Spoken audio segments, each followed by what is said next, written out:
Dalam mata kuliah praktikum kimia dasar 1, guna memenuhi tugas, di sini saya akan menyelidiki daya hantar listrik pada beberapa jenis larutan. A. Tujuan praktikum. Tujuan dilakukan praktikum ini meliputi 4 poin tersebut. Bagian B. Dasar teori. Larutan merupakan campuran homogen dua zat atau lebih yang masing-masing zat penyusunnya tidak dapat dibedakan secara fisik. Berdasarkan daya hantar listriknya, larutan dibedakan menjadi larutan elektrolit dan larutan non-elektrolit. Larutan elektrolit adalah larutan yang dapat menghantarkan listrik. Sedangkan zat non-elektrolit sendiri merupakan zat yang tidak dapat menghantarkan arus listrik dikarenakan zat ini tidak terdapat ion positif ataupun ion negatif. Larutan elektrolit sendiri terbagi menjadi dua macam. 1. Larutan elektrolit kuat dan 2. Larutan elektrolit lemah. Selanjutnya C. Bahan dan alat yang dibutuhkan.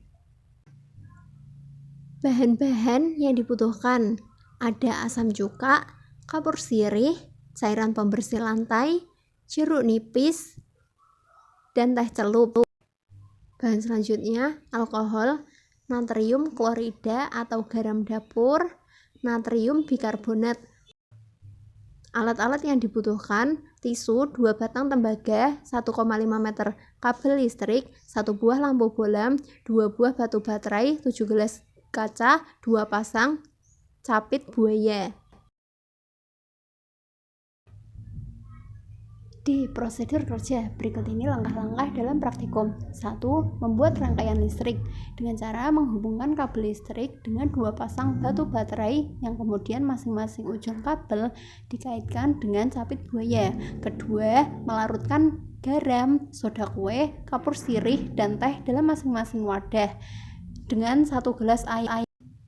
Ketiga, mengaitkan 2 kabel tembaga pada setiap ujung capit.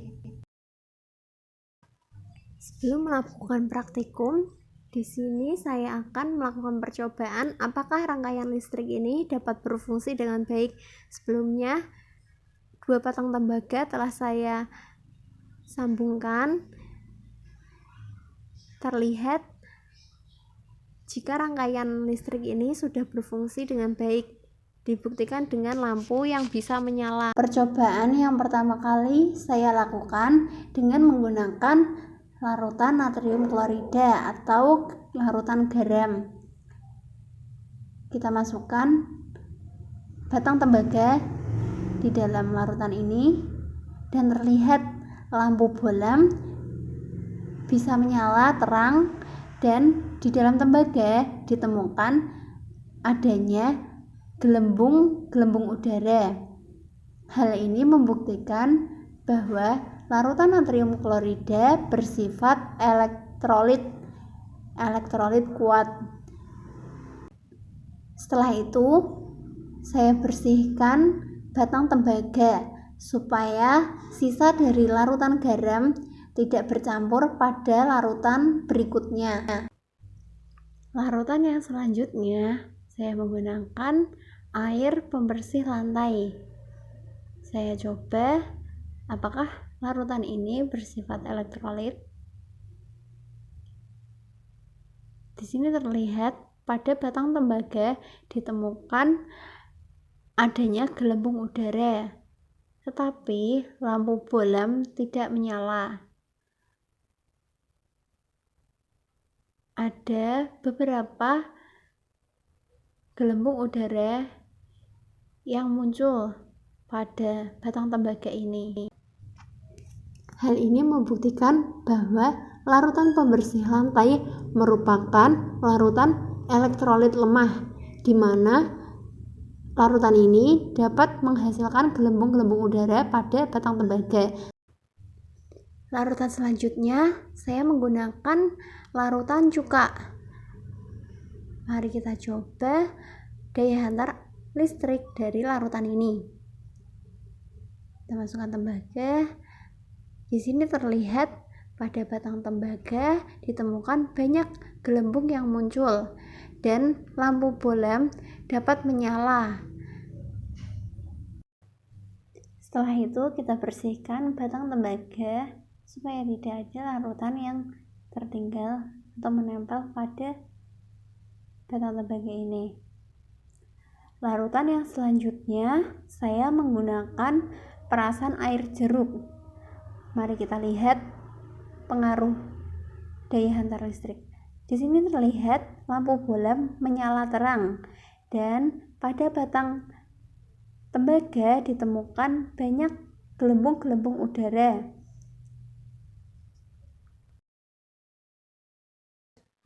Setelah itu, jangan lupa kita bersihkan agar tidak ada larutan yang tertinggal. Larutan berikutnya, saya menggunakan larutan air kapur. Di sini, saya menggunakan kapur sirih. Terlihat pada lampu bolam tidak dapat menyala dan pada batang tembaga tidak ditemukan adanya gelembung-gelembung udara karena dipengaruhi oleh kekeruhan warna dari larutan ini. Selanjutnya, saya menggunakan larutan soda kue. Kita masukkan tembaga pada larutan ini. Terlihat pada larutan soda kue ditemukan adanya gelembung-gelembung udara, tetapi pada lampu bolam tidak dapat menyala. Setelah itu, kita bersihkan batang tembaga dari sisa larutan soda kue. Larutan yang terakhir yaitu larutan alkohol. Saya coba bagaimana daya hantar listrik pada batang tembaga. Di dalam larutan alkohol tidak ditemukan adanya gelombang-gelombang udara dan pada lampu bolam tidak terlihat menyala sama sekali. Berikut ini merupakan data hasil pengamatan yang telah dilakukan. Data hasil praktikum. Berikut data yang didapatkan.